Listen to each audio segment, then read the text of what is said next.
The rain fell hard on Washington, D.C., a rhythmic drumming on the roof of the packed auditorium that mirrored the tension thick in the air. Inside, 1,000 people leaned forward in their seats, breaths held, eyes fixed on the stage. Cameras were rolling. Journalists gripped pens like weapons. The atmosphere buzzed, not just with expectation, but with something heavier, something raw, personal.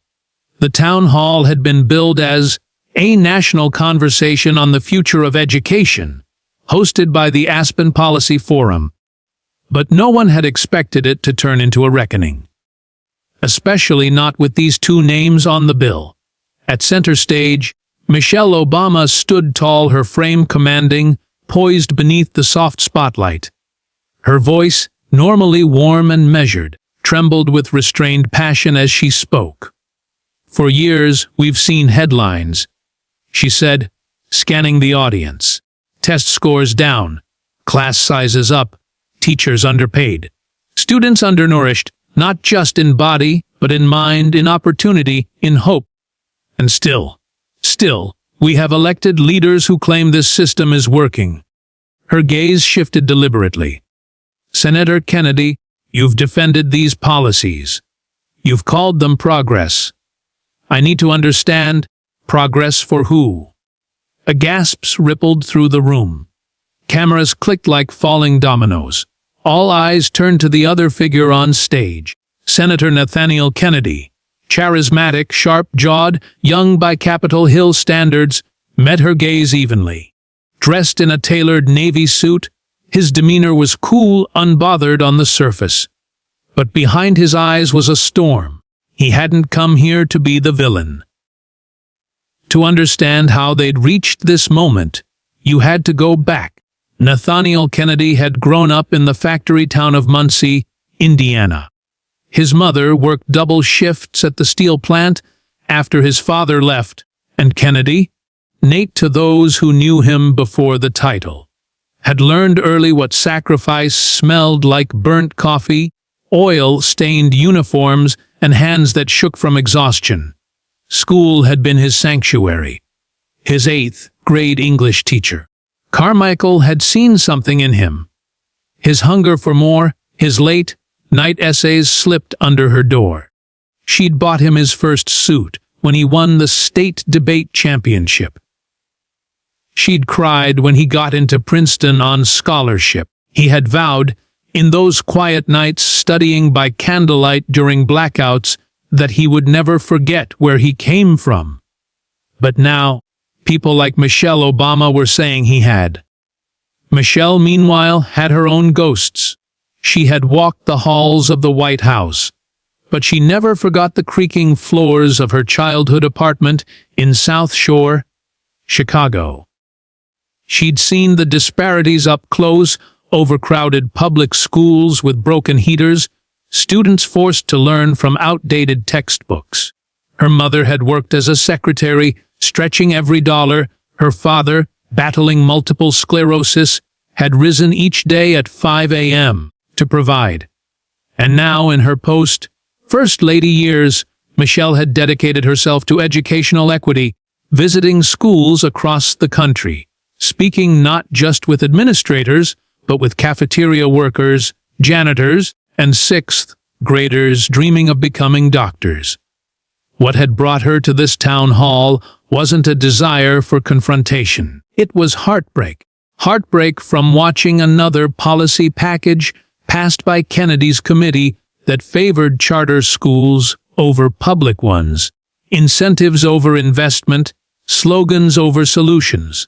So when their names appeared side by side on the bill, she had come prepared. But she hadn't expected what happened next. As the debate began, it was civil, pointed, but respectful. Michelle highlighted alarming statistics: underfunded schools in rural districts, a growing teacher shortage, the pipeline from school to prison in black communities. Kennedy responded with polished talking points: innovation, partnerships with tech companies, empowering parents with school choice. But as the evening wore on, something shifted. In the third round of questions, a high school senior named Marcus took the mic.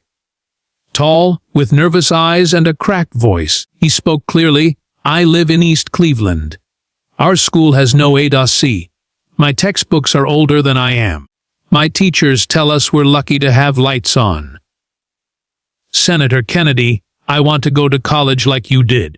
But how can I believe in this system when it's already written me off?" Silence.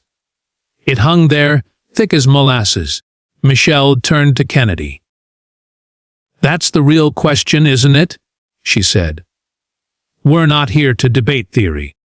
We're here because kids like Marcus are losing time.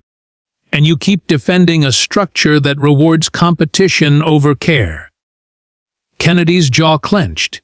He gripped the sides of the podium. You could see it.